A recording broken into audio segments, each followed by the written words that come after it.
certainly be a lot of job disruption. Because what's going to happen is robots will be able to do everything better than us. I mean, all of us. There's like something like 12% of jobs are transport. Transport will be one of the first things to go fully autonomous. But when I say everything, like the robots will be able to do everything. I have exposure to the very most cutting edge AI. And I think people should be really concerned about it. I keep sounding the alarm bell, but until people see like robots going down the street killing people, like they don't know how to react, because it seems so ethereal. AI is a rare case where I think we need to be proactive in regulation instead of reactive. Because I think by the time we are reactive in AI regulation, it's too late. AI is a fundamental existential risk for human civilization. And I don't think people fully appreciate that. And we do have a significant danger with fracking technology, which is, I think, really still at an early stage. Because I think fracking probably increases the accessible oil and gas in the world by perhaps a factor of 10. I mean, we don't really know what the full extent of it is, but it's probably something like an order of magnitude, which means the potential harm to the climate is really much greater than it was before, and we can't rely on scarcity to drive the price of oil and gas high, and have that be an adequate forcing function to move electric. So we have to figure out how to make electric cars themselves compelling without that economic forcing function of high gas prices. We should be concerned about demographic implosion. So if you look at countries like Japan, most of Europe, China, and you look at the birth rate in a lot of those places is only at about half of the sustaining rate. When you have an inverted demographic pyramid, so if you look at the pyramid and you've got age striation, 60-year-olds, 50-year-olds, 40-year-olds, 20-year-olds, like sort of a demographic pyramid. Right. And in some countries it's like an upside down pyramid, so it'll sort of fall over. It will not stand. What we'll actually have in those countries is a very high dependency ratio, where the number of people who are retired is very high relative to the number of people who are net producers. And so you cannot, the social safety net will not hold. We didn't evolve for this because we sort of evolved to just always procreate, and there wasn't birth control or anything. Right. Just like have lots of babies. It's like par for the course, and like hopefully some of them would survive. That was like all of human history until very recently.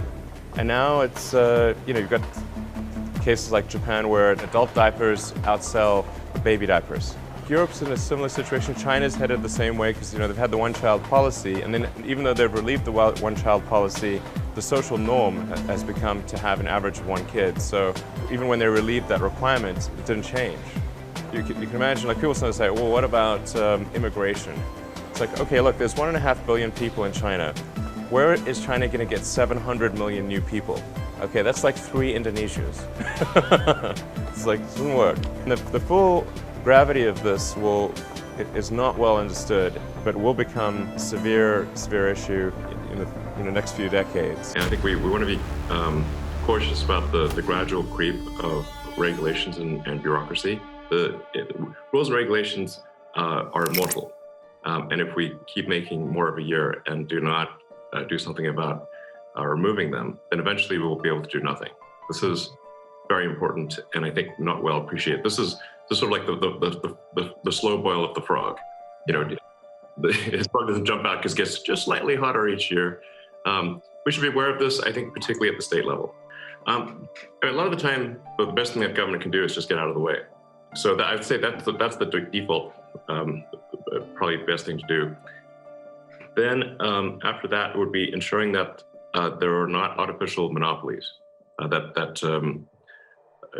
there is a fertile ground for startups.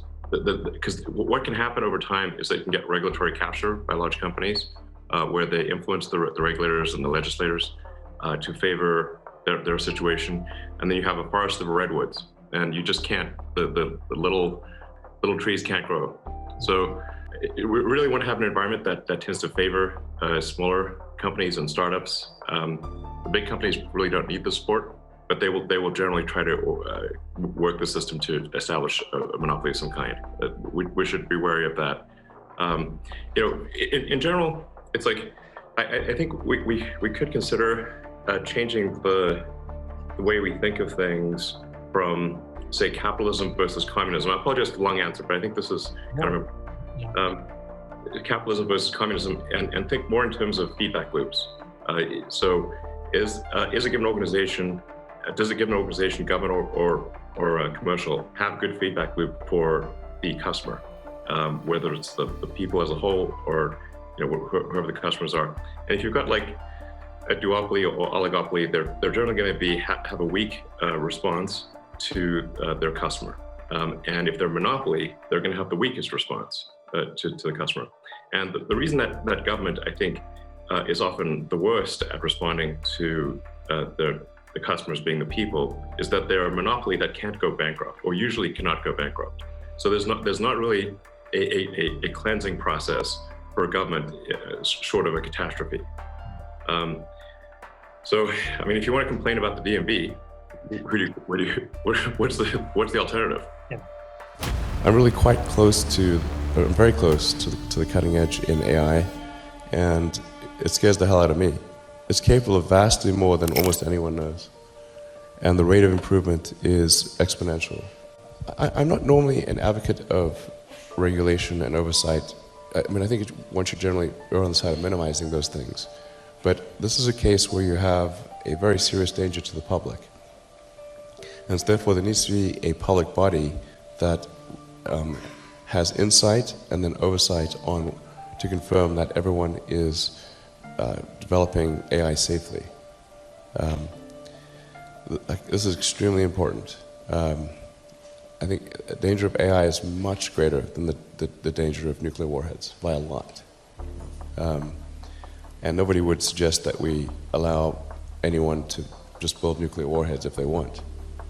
That would be insane. And mark my words, AI is far more dangerous than nukes. Far. So why do we have no regulatory oversight? This is insane. If humanity collectively decides that creating digital superintelligence is the right move, then we should do so very, very carefully. Very, very carefully. This is the most important thing that we could possibly do. The people of Earth will have to make a decision. To what degree do they, are we willing to sacrifice the future for the present? Yeah. The overwhelming opinion of the scientific community is that we should not put billions of tons of carbon into the atmosphere, which is what we're doing. But unless we change the rules, because the rules currently strongly favor hydrocarbons, unless we change the rules, I think we're in for a really rough future. I mean, is that in the back of your mind of how you can seduce the public to buy into a low-carbon future when it's so easy with low oil prices that they don't need to go solar, they don't need to go electric, so you got to make it cool for them, you got to make it enticing for them. Well, that's what we try to do with Tesla. Is we try to make the electric car so compelling that you don't care about about cheap gas. It's harder, I think, on the solar front because electricity is more of a commodity.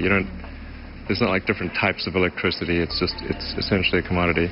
I mean, fundamentally, we have a delayed gratification issue collectively as a species. Like, are we willing to sacrifice the near term for the long term or not? I mean, at some point we will have no choice because we'll run out of hydrocarbons to mine and burn, and we'll have to transition to a sustainable energy economy. So sooner or later, we've got to go towards a solar electric future. It's better for the future of Earth if we go sooner than later. Silicon Valley or the San Francisco Bay Area has too much influence on the world, in my opinion. And I say that as someone who has spent most of his life in California, mostly in the Bay Area. I think we'll see some reduction in the influence of Silicon Valley. But the social media is still very much centered in Silicon Valley. So I think we need to be concerned about mind viruses, just memes that travel very quickly through social media that may or may not be correct. And we certainly want to encourage a healthy dialogue. So there's some out there who just want to shut down one side of a debate or another, I think we should resist that.